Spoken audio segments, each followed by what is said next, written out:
This is Field Communications in Philadelphia. Sunday, January 31st will be your chance to make the difference for the Jewish people. January 31st, Federation Allied Jewish Appeals Super Sunday Phone-a-thon.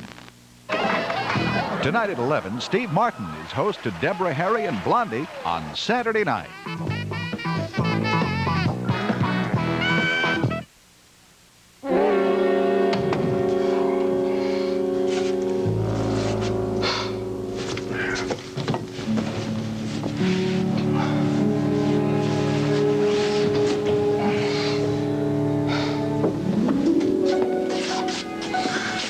This guy will do anything for attention, won't you? Well, almost anything. How you doing, Mike? Hello, Damien. Listen, I brought Mike by because I want you to tell him everything you know about that box of blank cartridges, the one that Gunther Wagner bought. Sure, anything. I still don't get it. Why would Gunther Wagner have wanted a box of blank cartridges? Well, we're not sure about that, but I saw the notation in the book. I know that he got them. Was there a date for the purchase? Well, there might have been, but I didn't see it. Yeah, and unfortunately, the book has gone up in smoke. There's no way to verify it. There's no way to prove a definite link between those cartridges and what happened to Gunther at Gavin Wiley's dance studio. But you both have some speculations, right? Well, now, we're just talking about a possibility, but we think maybe there was some kind of practical joke involved. Practical joke against Gavin. How do you figure that? Well, it's just speculation, but I think Gunther would have found it very amusing if he had replaced the bullets in Gavin Wiley's gun with blanks without Gavin knowing it, so he could come up and hassle and provoke him into shooting him so he could pretend he was shot, play dead. But the point is, he was shot and the bullet was real. Well, look, this is just more speculation, Mike. What if something went wrong with the joke? What if he didn't remove all of the live bullets? It would have been just another case of somebody being shot with an unloaded pistol. Yeah, but there's just one thing wrong with that theory. All the bullets in the gun were live when you found it. And it was still Gavin Wiley who fired that gun and killed Gunther Wagner.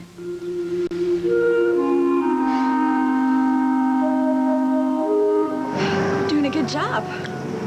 Thanks. Are you sure you aren't freezing? I am, but I love it.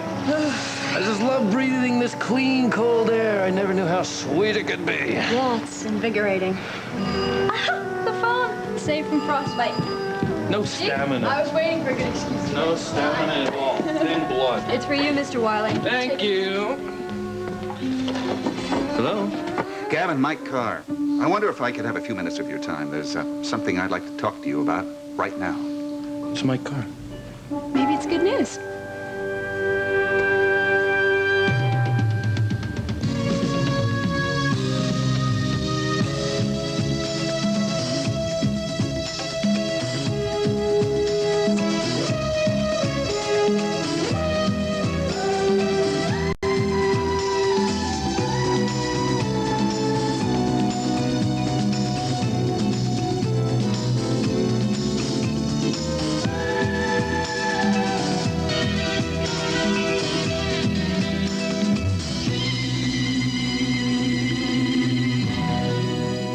The Edge of Night is brought to you by new milder fragrance Lilt. Everything you want from a full-strength perm without full-strength odor. And by Tide. The extra action in Tide means dirt can't hide. Hey, I want to show you something. A cleaning test that might just surprise you. Here's a dirty shirt. Grape jelly on the cuff. Ketchup on the shoulder. Ground in dirt at the elbow. Now, to make it even tougher, I'll tie this into a knot. About this tight. Why? To show you that dirt can't hide from extra action Tide. Now, the knot's still here, but the grape jelly isn't. The ketchup isn't. And look, the dirt's out too. Surprising? Not really. Tide works on lots of tough cleaning problems. After all, the extra action in Tide means dirt can't hide. Hi, honey. Oh, it's raining cats and dogs. What are you doing? Giving myself a perm? Why? Oh, nothing. I almost forgot I have to go bowling. Peter, you don't bowl. No? Mm-mm. I'll learn. In this rain, what's wrong? Honey, I know your hair will look great. It's just that the last time the whole house smelled. But this is different, Peter. It's new lilt. I can get all the beautiful curls I expect from a traditional perm, but with a milder fragrance. Here. No. Come on, smell. See? Okay, I'll stay. New milder fragrance Lilt. Still with sponge end wraps for better roll-ups and more beautiful hair. Wow, those curls look terrific. Now do you want to go bowling? What, in this weather? No. I'm sure you'd rather forget about the trial and enjoy the Christmas holiday, but this could be important. Sure, Mr. Carr, come on up. I'm not going anywhere. Right. All right, I'll see you then. Wonder what that could be about. He's coming here? Yeah, he's coming up shortly. See, it has to be good news then. You want to know why? Why? Because Christmas is here almost. Almost. Almost.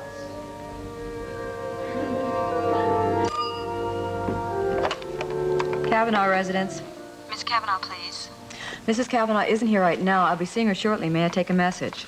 Yes, this is Jinx Avery, and I was just calling Mrs. Kavanaugh to tell her that I'll be coming to the Christmas party.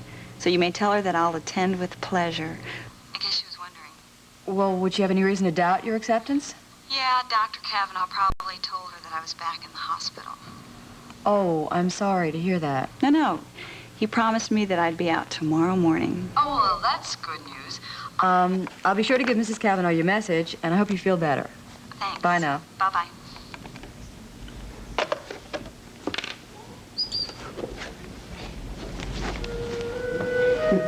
I'm going to be going now. I think I'll go over to the studio, all right?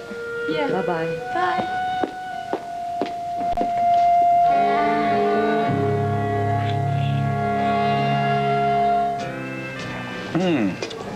Well, anyone for dessert? Oh, no, thanks. No, thank you. I'm going to save for Christmas cookies. Hey, Christmas cookies. would you all care for anything else? I don't think so, Mitzi. Just our check, please. Certainly. Thank you. Mitzi's wonderful. She just bubbles her way through life. Yeah. That's a nice way to be. But she's more than a waitress, you know. She was the first person to sign up for Jim's acting school. Really? Oh, by the way, how are the classes going? Well, they're going pretty well for someone like me or someone like Val who don't take them that seriously. But frankly, I think it's a shame for someone like Mitzi Martin to have false hopes built up about a career in the theater. Really? Do you think Jim Diedrichson does that? Kelly, now, I think that's being a little unfair. Jim is very sincere. And he wouldn't string someone along or encourage them if he didn't think they had talent. Well, when it comes to Diedrichson, can't be sure of anything. Well, what's more, he's an excellent teacher. He's very patient and very professional in his approach. Kelly doesn't seem to agree with you. No, I agree with that. He is a professional. I just think he's kidding himself when he talks about setting up a repertory theater here in Monticello. Well, I certainly don't see anything wrong with the idea. No, I didn't say there was anything wrong with the idea. But without any money, it's just a wild dream. Well, look, setting up a company like that takes a lot of money. You know, first to start it, and then to sustain it. And where's that money going to come from? Well, those companies are usually supported by grants or private funding. Uh-huh. And what do you think his chances are of either one? It's not impossible. And I think that the people of Monticello would support a good drama company. If they knew about it, I think what he needs is publicity. Well, Nancy, how would you feel about doing a special feature for television on him? I mean, wouldn't that be a great place to start? Well, I think that's a waste of time, if you ask me. Well, I didn't ask you. Well, you never do. Kelly, it's not a bad idea. You know, the people do like to know what's new in town, and if they were made to believe that this was their very own repertory company, they might respond positively. It sounds as though it could be a very interesting project. Mrs. Carr, I think it'd be really wonderful if you could tell people about us on television. Oh, so do I. See, I think all Jim really needs is just some help to get started. Yeah. Would you like to meet him? I mean, it could be easily arranged. Well, I already have met him, but if you could go over there and talk to him in person. I'm sure he would love the idea, Nancy. All right. Oh, it'll make him so happy. Yes. I think he's just about the nicest man in the whole world.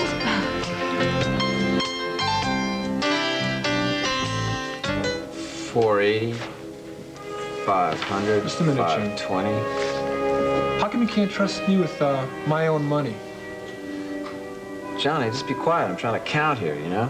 Where was I? 525, 40, 560. Look, if you're going to be part of this thriving operation, you got to understand something. I'm the boss, I'm the banker. Boss and the banker.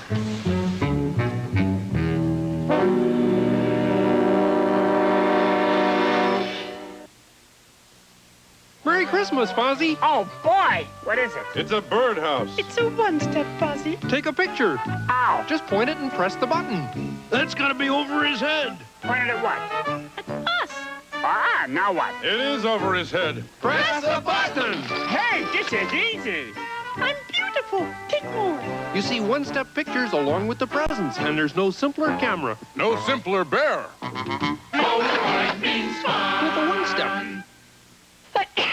Can't breathe. You didn't take your contact, did you? And you're going to work?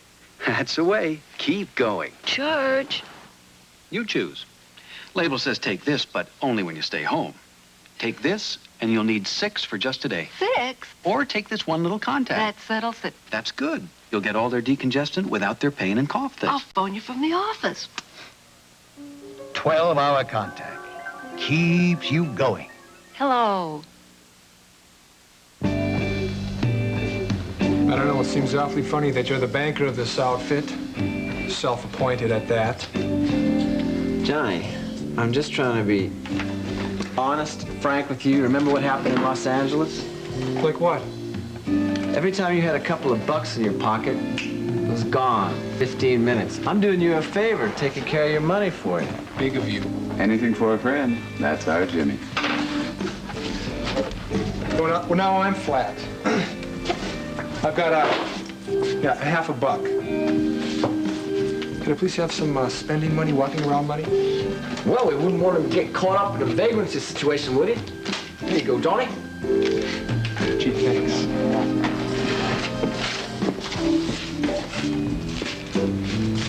Hey, Jim, I'm still in the group, though, right? Yeah, sure.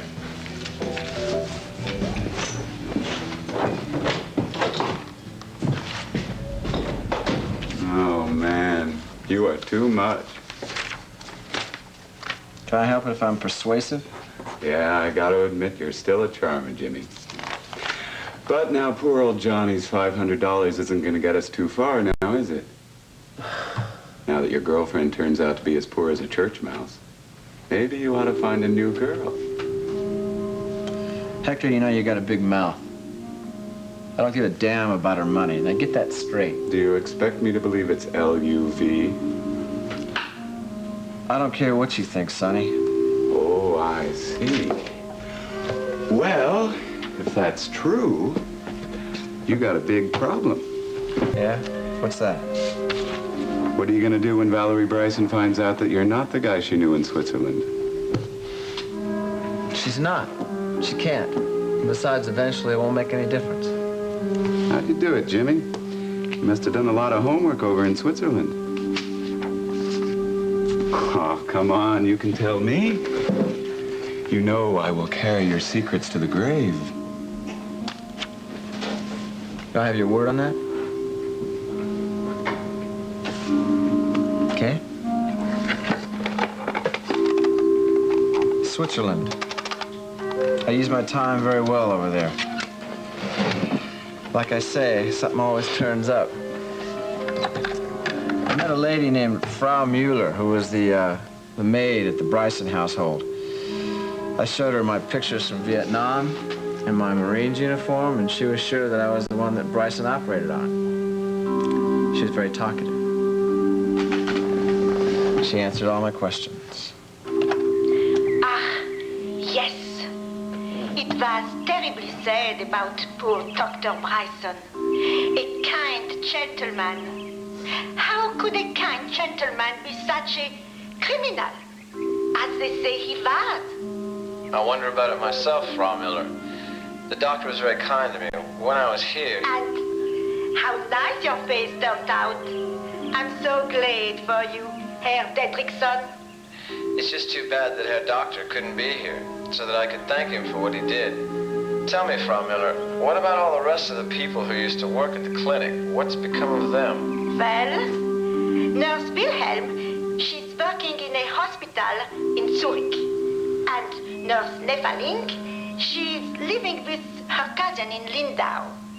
And old Dieter, he's been dead these past 2 years. Oh, I'm sorry to hear that. I still remember that you and Herr Bryson's daughter called the old man Rumpelstiltskin. Yes, that's right. Good old Rumpelstiltskin. Genius. Positive genius. Tell me something, Jimmy. Don't you ever wonder who that guy at the clinic really was? Yeah. Yeah, I do. Did you get that? Diedrich's studio. Jim, hi. It's Mitzi. Oh, hi, Mitzi. Hi. I have an idea that I think you're really gonna like. Yeah, there's somebody I want to bring over to meet you. It's Nancy Carr, the feature reporter at WMON TV. Oh, yeah. Great. Well, why don't you do that?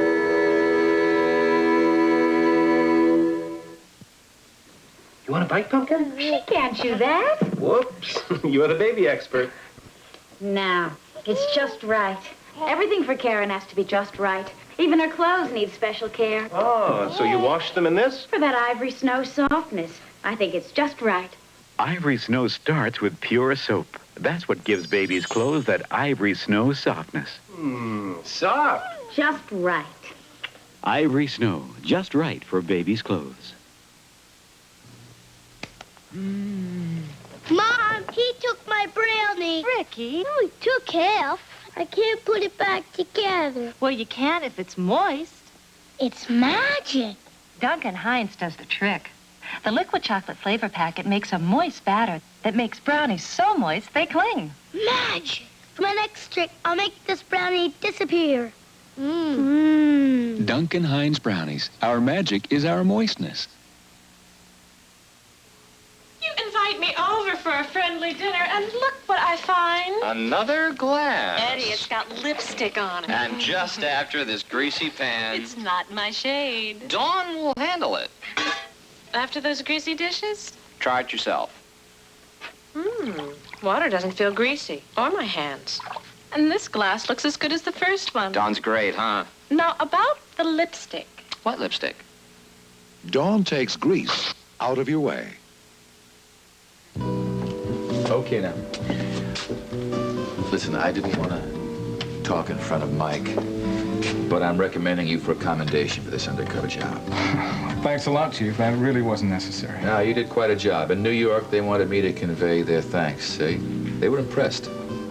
Well, I just wish I could get the hell out of this place and get back to action. Come on, take your time. Look, I don't want any scrawny, pale, weak officers hanging around my desk. You relax for a while. Well, it's just not easy around this place. What are you talking about? I keep seeing a half dozen gorgeous nurses hanging around outside your door. Next door, you've got a beautiful neighbor.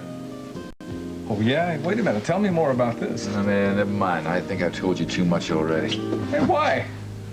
Because I saw her first. I don't want you taking her away from me. You stick to the nurses.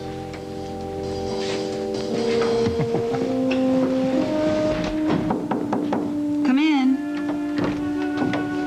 Miss Avery? Yes. I'm Nora Fulton, Mrs. Kavanaugh's assistant. I talked with you a little bit on the phone a little while ago. Yes. Yes. Well, it's nice of you to come visit me. Well, I actually was visiting a friend who's a patient here, and I thought, well, let me come by and see you.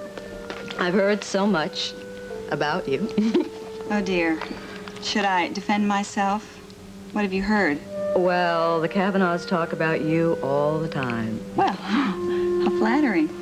I didn't realize I was the topic of their conversations. Well, of course you are. You know how doctors' wives are. No, I don't think I do. And of course, a doctor's life is so busy. I mean, his life is so tied up with his patients, you know? Yeah, I guess that's true. But the poor wives. Well, really, I mean, their husbands have these peculiar schedules, and sometimes they have to treat beautiful female patients in bed, usually. Miss Fulton, are you implying that Mrs. Kavanaugh is jealous of me? Oh, no, I didn't mean that. Really, listen, I was just joking. I see. Yeah. Well, listen, I mean, I'm sure they've been through this dozens of times, you know. I mean, really. I think Dr. Kavanaugh's just tired of his wife's complaining. Right now, he doesn't even listen to her. Complaints?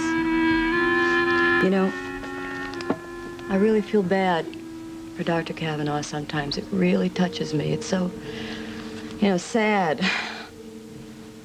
But listen, I shouldn't be talking to you about this. Come on, I don't want to burden you with this. You shouldn't have to worry about it, should you? I suppose not. Listen, I've got to go. It's been lovely meeting you, really. I hope that you feel better. Well, thanks, Miss Fulton. And I'll see you at the Christmas party because I'll be there, too. Great. Yeah. Bye-bye. Bye.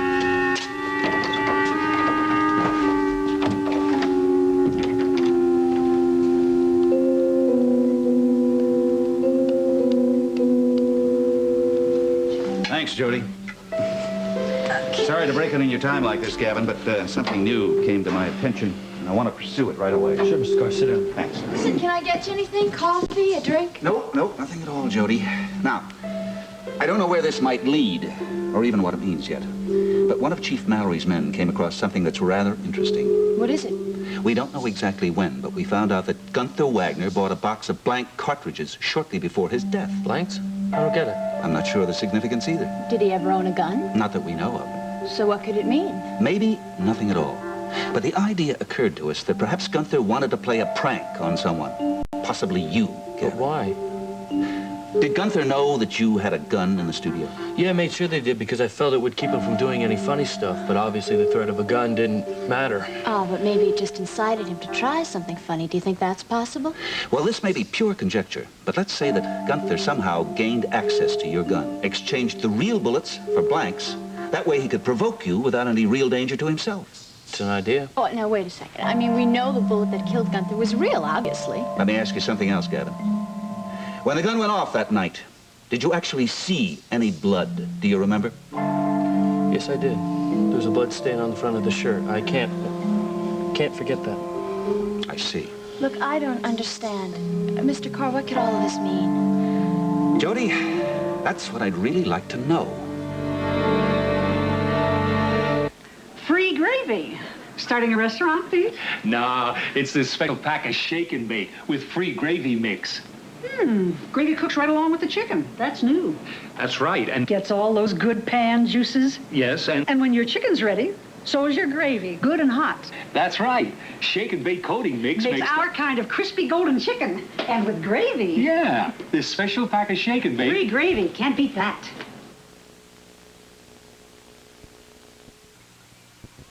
Working hands everywhere. Let the healing begin. Working hands, roughen up your skin. Vaseline Intensive Care lets the healing begin. Vaseline Intensive Care Lotion helps heal dryness, roughness. Helps heal tight, flaky, overworked hands. Working hands, you know it works. Yeah, Vaseline Intensive Care lets the healing begin. It's Saturday night! Still the cleverest species of them all. Tonight, Steve Martin is host to Deborah, Harry, and Blondie.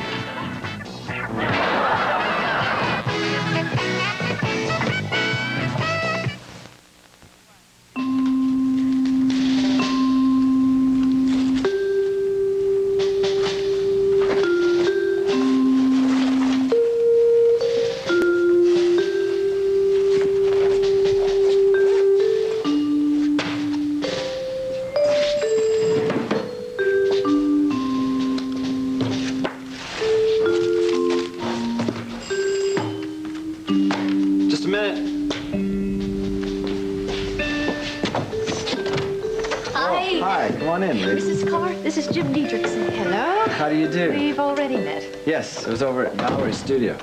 Nice to meet you again. Nice to see you, too.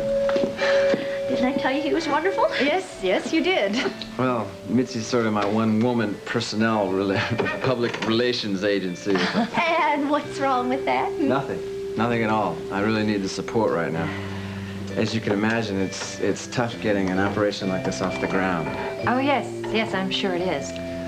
What I'm really trying to do here is create an innovative repertory theater company from Monticello, so that the local talent has a place to flourish, and, well, the theater-going public has a place to go to see good plays, and they don't have to depend on the road companies that pass through. Plus, very important to me, I get to do something I love, make a living at it. Well, it's a very worthy ambition, but I'm sure you realize it isn't going to be easy. Yeah, I do realize. One of the things I'd like to do now is just to make people aware that we exist. And if you decide to help us out with the television special, I promise I won't make any blatant pleas for money. Oh, well, I don't know. I can't promise you anything. I will give it a great deal of thought. Please, I understand. That's okay. Jimmy, you aren't going to believe... I'm sorry, excuse me. Mrs. Carr, this is my associate, Hector Wilson. Hi, how Hello, do you do? Mr. Wilson. Nice to meet you. Hi, Mitzi. Hi, Hector. Look, I'm sorry to break in like this, but Johnny has gotten into some trouble at a local bar. Nothing too serious, mind you, but we're going to have to bail him out. I mean, help him out.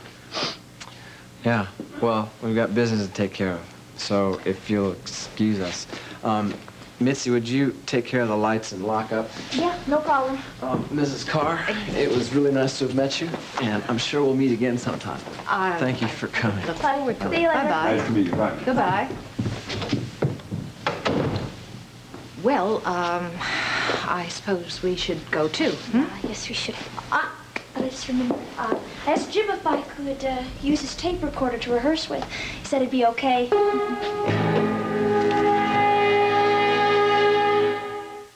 Thursday, Mork's homesick for Ork. That was wildly creative, Mindy, but that hardly lightens the load. Mork and Mindy. And Tillman's a jailbird who'll try anything to escape. Try anything, Marshall, I wouldn't think of it. Best of the West. Then Louis brings his business talents to Wall Street. You need to get dirty. It's a special 1-hour taxi. Then, find out about America's fascination with chocolate. And hear the world's most famous choir on 2020. Tomorrow on ABC. ABC Sports began 1981 with the 5 top-rated series for the 9th straight year. In 1982, ABC's Wide World of Sports, Bowling, and Superstars will be back along with 2 new shows. ABC Sports Beat, the new dimension in sports television, and the USA versus the world in Olympic sports, each produced by the most widely acclaimed and honored team in television sports. ABC Sports, we've made a commitment to excellence.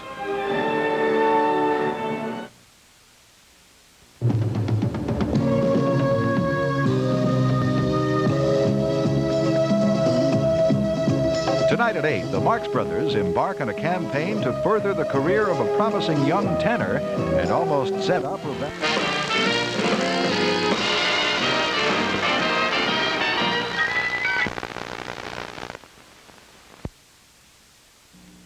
This is Field Communications in Philadelphia.